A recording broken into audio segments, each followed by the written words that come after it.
Hello friends, मैं आप सभी का अपने YouTube channel AB exam study में आप सभी का तहे दिल से अभिनंदन करता हूं। मैं आज आपके लिए लेकर आया हूं सुपर 30 की पार्ट 3 सीरीज, जो आने वाले exam junior super TET, SSC GD, UPSI के लिए बहुत ही इंपॉर्टेंट है। चलिए हम स्टार्ट करते हैं। क्वेश्चन फर्स्ट, असहयोग आंदोलन कब से कब तक चला था? बेसिकली आप सभी को पता है कि असहयोग आंदोलन गांधी जी द्वारा चलाया गया था 1920 से 1922 तक। लेकिन यह क्वेश्चन इस प्रकार से भी आ सकता है कि किस माह से लेकर किस मंथ तक चला था। तो जो असहयोग आंदोलन चलाया गया था वह सितंबर 1920 से फरवरी 1922 तक चलाया गया था। असहयोग आंदोलन चलाने के पीछे गांधी जी का जो योगदान था वह जलियांवाला हत्याकांड जो अंग्रेजों द्वारा किया गया था उसके कारण से गांधी ने असहयोग आंदोलन चलाया था। लेकिन असहयोग आंदोलन को गांधी द्वारा कुछ समय बाद स्थगित कर दिया गया, क्योंकि भारतीय लोगों ने चोरी कांड को रूप दिया, चोरी कांड का रूप दिया, जिसमें असंख्य भीड़ ने, आक्रामक भीड़ ने एक पुलिस थाने को आग लगा दी, जिसमें 22 पुलिसकर्मी जलकर राख हो गए थे। जिसके चलते हुए गांधी जी बहुत ही अहित हुए और उन्होंने असहयोग आंदोलन को स्थगित कर दिया था। चलिए नेक्स्ट क्वेश्चन में चलते हैं।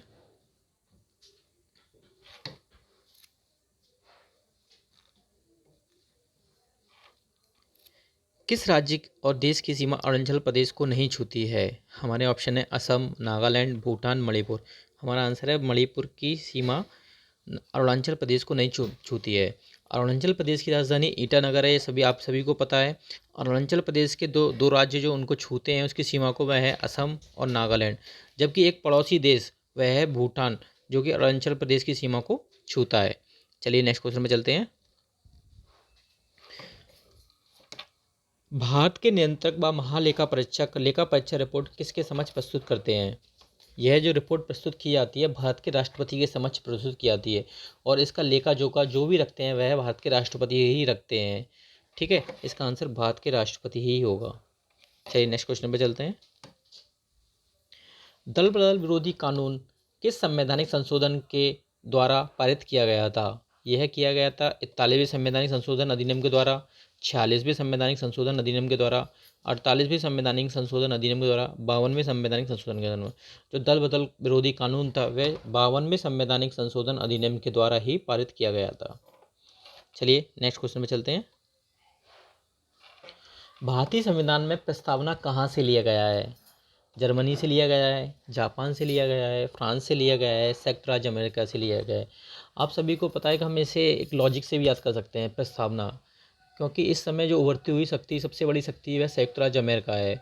और मोस्टली बेसिकली हमने जो वहाँ से संविधान से जो प्रस्तावना हमने प्रस्तावित लिया है, एक तरह से प्रस्तावना प्रस्तावना मतलब देना किसी को, वो हमने संयुक्त राज्य अमेरिका से ही लिया है। संयुक्त राज्य अमेरिका से लिया है। संयुक्त राज्य अमेरिका के संविधान से हमने कुछ और फैक्ट्स लिए हैं, जैसे राष्ट्रपति पर महाभियोग, उच्च न्यायालय के कार्य, सर्वोच्च न्यायालय और उच्च न्यायालय के न्यायाधीशों की पदोन्नति, मौलिक अधिकार, न्याय की समानता, न्यायपालिका की स्वतंत्रता, ये सभी हमने संयुक्त राज्य अमेरिका की संविधान से लिए हैं अपने संविधान में। चलिए नेक्स्ट क्वेश्चन में चलते हैं। भारतीय संविधान के अनुच्छेद 80 यह राज्यसभा में कितनी अधिकतम संख्या को दर्शाता है? जो अनुच्छेद 80 है वह राज्यसभा में अधिकतम संख्या कितनी दर्शाता है? 235, 250, 240, 245।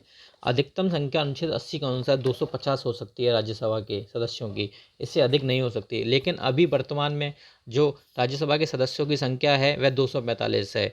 ठीक है, इसमें 12 सदस्य जो मनोनीत करता है वह राष्ट्रपति के द्वारा मनोनीत किए जाते हैं। बाकी के 238 सदस्य वह केंद्र शासित प्रदेश और राज्यों द्वारा किए जाते हैं।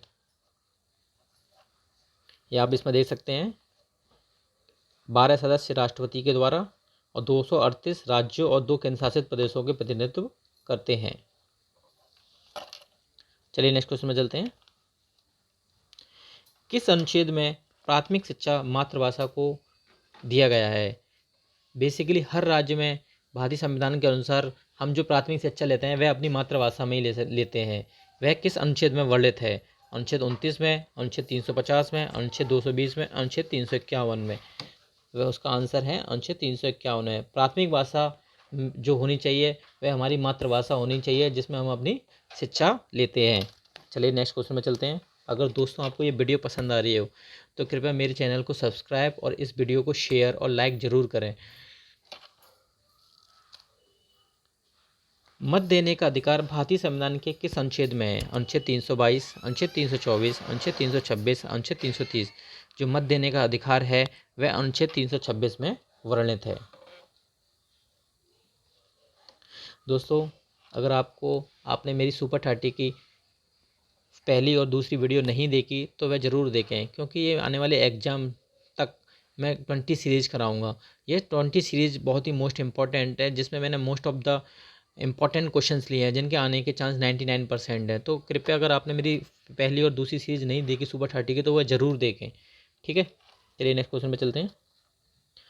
भारत के आधुनिक मनु के रूप में किसे जाना जाता है? डॉक्टर राजेंद्र प्रसाद को, डॉक्टर भीमराव अम्बेडकर जी को, महात्मा गांधी जी को, सरदार पटेल को।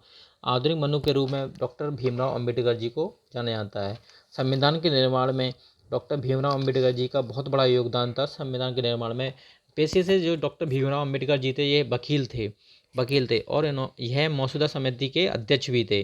ठीक है, भारतीय संविधान का जनक भी इनको कहा जाता है। कुछ अन्य क्वेश्चन जो इनसे बन सकते हैं वह इस प्रकार भी बन सकते हैं। भारतीय संविधान का जनक किसे कहा जाता है? डॉक्टर भीमराव अम्बेडकर जी को ही कहते हैं। मसौदा समिति के अध्यक्ष कौन थे? डॉक्टर भीमराव अम्बेडकर जी थे। आधुनिक मनु कौन थे? डॉक्टर भीमराव अम्बेडकर जी थे। डॉक्टर भीमराव अम्बेडकर जी का काम क्या था? वह वकील थे। ठीक है, चलिए नेक्स्ट क्वेश्चन में चलते हैं।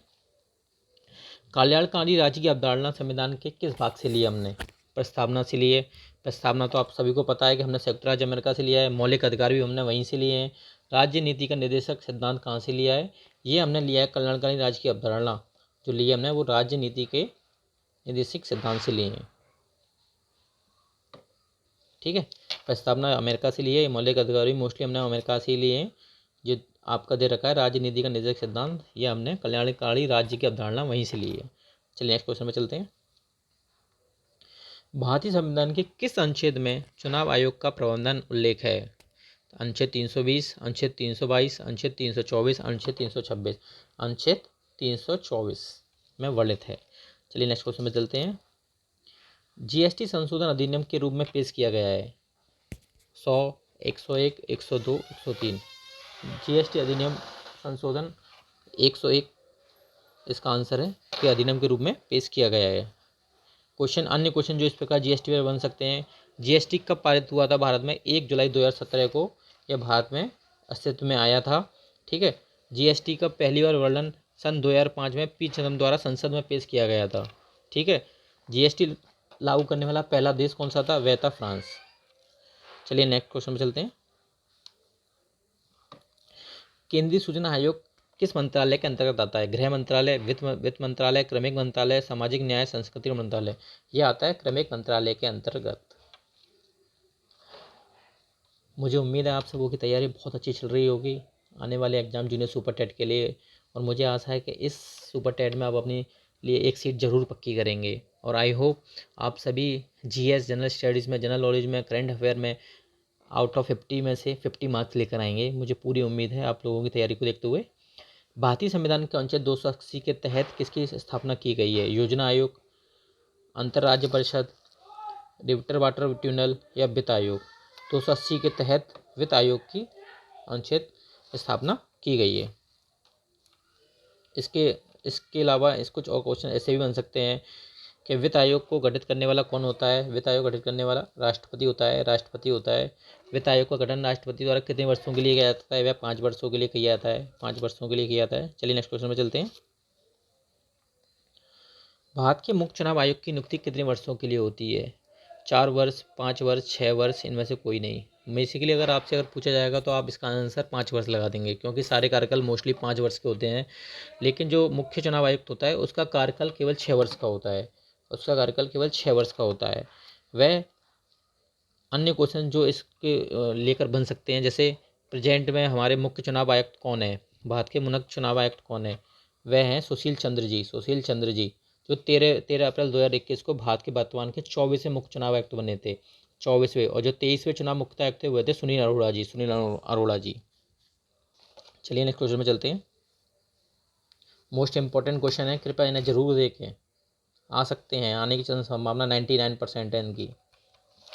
चलिए नेक्स्ट क्वेश्चन में चलते हैं।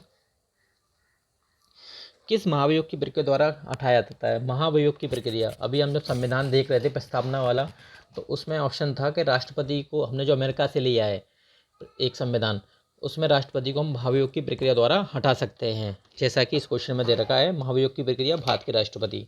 ये हमने कहाँ से लिया है? ये संविधान हमने अमेरिका के संविधान से लिया है, संयुक्त राज्य अमेरिका के संविधान से लिया है। तो ये क्वेश्चन आपको याद हो गया होगा 100%। चलिए नेक्स्ट क्वेश्चन में चलते हैं।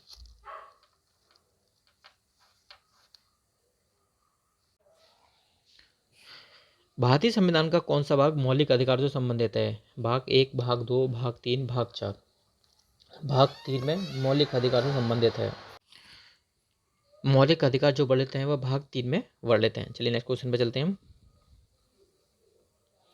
कुछ फैक्ट्स और हैं, वह आप देख लीजिए। मौलिक अधिकार भाग 3 में वर्णित हैं, जो कि अनुच्छेद 12 से लेकर अनुच्छेद 35 तक वर्णित है। मौलिक अधिकार हमारे पास 6 श्रेणियों में हमने इनको बांट रखा है। समानता का अधिकार है, जैसे स्वतंत्रता का अधिकार है, शोषण के विरुद्ध अधिकार है, धर्म की स्वतंत्रता के विरुद्ध अधिकार है, सांस्कृतिक शिक्षा और शैक्षिक अधिकार है, संवैधानिक उपचार का अधिकार है। ये सभी 6 पॉइंटों में हम 6 श्रेणियों में बांट रखा है। भाग फर्स्ट क्या दर्शाता है? संघ और उसके क्षेत्र को दर्शाता है। भाग सेकंड दर्शाता है नागरिकता को। भाग थर्ड दर्शाता है राज्य के नीति निर्देशक सिद्धांत को। ठीक है, चलिए नेक्स्ट क्वेश्चन में चलते हैं। भारतीय संविधान के अनुच्छेद 148 के तहत नियंत्रक व महालेखा परीक्षक CAG को नियुक्त करने की शक्ति किसके पास होती है? इसको नियुक्त करने की पर्ची सिर्फ राष्ट्रपति के पास होती है। राष्ट्रपति के पास होती है, यह हमेशा याद रखना आप, हमेशा। चलिए हम नेक्स्ट क्वेश्चन में चलते हैं। अगर दोस्तों आपको वीडियो अच्छी लग रही हो तो प्लीज़ मेरे चैनल को सब्सक्राइब और शेयर ज़रूर करें, क्योंकि आपकी मोटिवेशन के द्वारा ही मैं और आगे बढ़िया बढ़िया क्वेश्चन आपके लिए लेकर आऊँगा, जो मोस्ट इंपॉर्टेंट होंगे। आने वाले लास्ट के 4 सीरीज़ में मोस्टली हम करंट अफेयर को कवर करेंगे। करंट अफेयर 70% और 30% स्टैटिक GK होगा, और मुझे उम्मीद है कि मेरी 20 सीरीज़ में से मिनिमम 75% क्वेश्चन आपको देखने को मिलेंगे। नीति आयोग का क्या अर्थ है?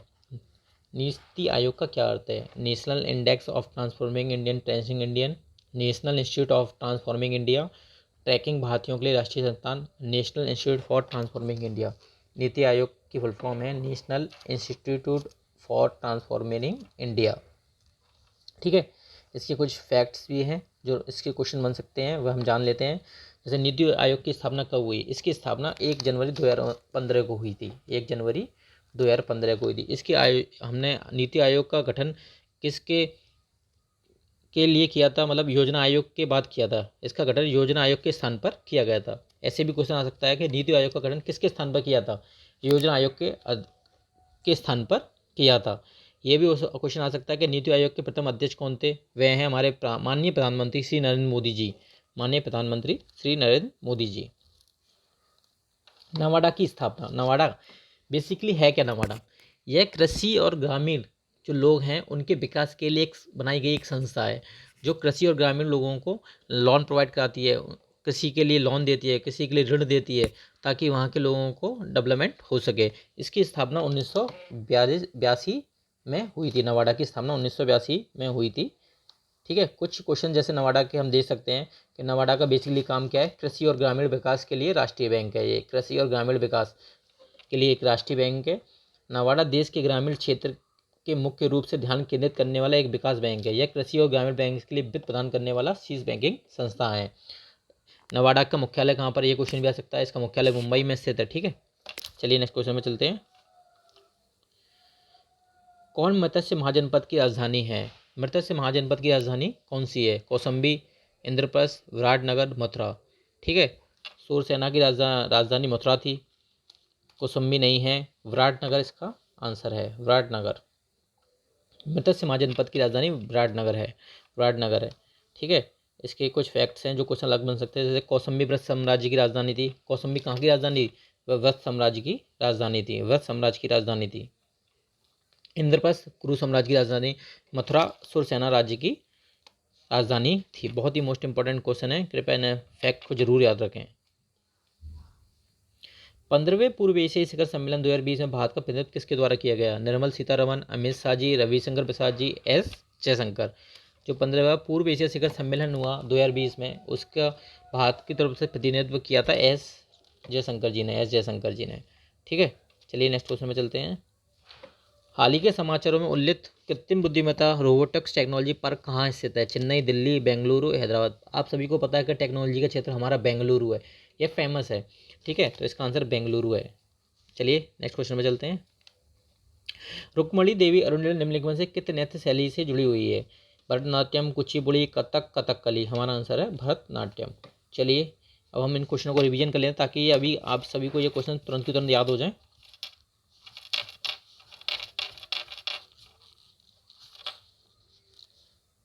अशोक आंदोलन किस अवधि से कब तक आयोजित किया गया था? यह आयोजित किया था सितंबर 1920 से फरवरी 1922। ठीक है। क्वेश्चन नंबर 2, किस राज्य की सीमा अरुणाचल प्रदेश को नहीं छूती है? मणिपुर राज्य की सीमा। क्वेश्चन नंबर 3, भारत के नियंत्रक महालेखा परीक्षा लेकर रिपोर्ट किसके समक्ष प्रस्तुत करते हैं? भारत के राष्ट्रपति। दल बदल विरोधी कानून कब पारित हुआ? 52वें संवैधानिक संशोधन अधिनियम के तहत। भारतीय संविधान में प्रस्तावना कहाँ से ली गई है? संयुक्त राज्य अमेरिका से। ये तो आप भी को याद हो गया 100%। भारतीय संविधान अनुच्छेद 80 के अनुसार राज्यसभा की अधिकतम संख्या 250। प्राथमिक शिक्षा मातृभाषा 351। वोट देने का अधिकार 326। भारत के आधुनिक मनु डॉक्टर भीमराव अम्बेडकर जी। कल्याणकारी राज्य की अवधारणा राज्य के नीति निर्देशक सिद्धांत पर लिया गया है। अनुच्छेद चुनाव आयोग का प्रबंधन अनुच्छेद 324 में चुनाव आयोग का अध्ययन। वोट देने का प्रबंधन अनुच्छेद 326 में। जीएसटी संशोधन अधिनियम 101। केंद्रीय सूचना आयोग CIC किस मंत्रालय के अंदर आता है? क्रमिक मंत्रालय। चलिए नेक्स्ट क्वेश्चन। भारतीय संविधान के अनुच्छेद 280 के तहत किसकी स्थापना की गई है? वित्त आयोग की स्थापना की गई है। चलिए नेक्स्ट क्वेश्चन चलते हैं। भारत के मुख्य चुनाव आयुक्त की नियुक्ति कितने वर्ष बाद के लिए की जाती है? 6 वर्ष के लिए की जाती है। प्रेजेंट में हमारे मुख्य चुनाव आयुक्त कौन है? सुशील चंद्र जी, जो कि 24वें हैं। किस महाभियोग की प्रक्रिया हटाया जा सकता है? भारत के राष्ट्रपति को।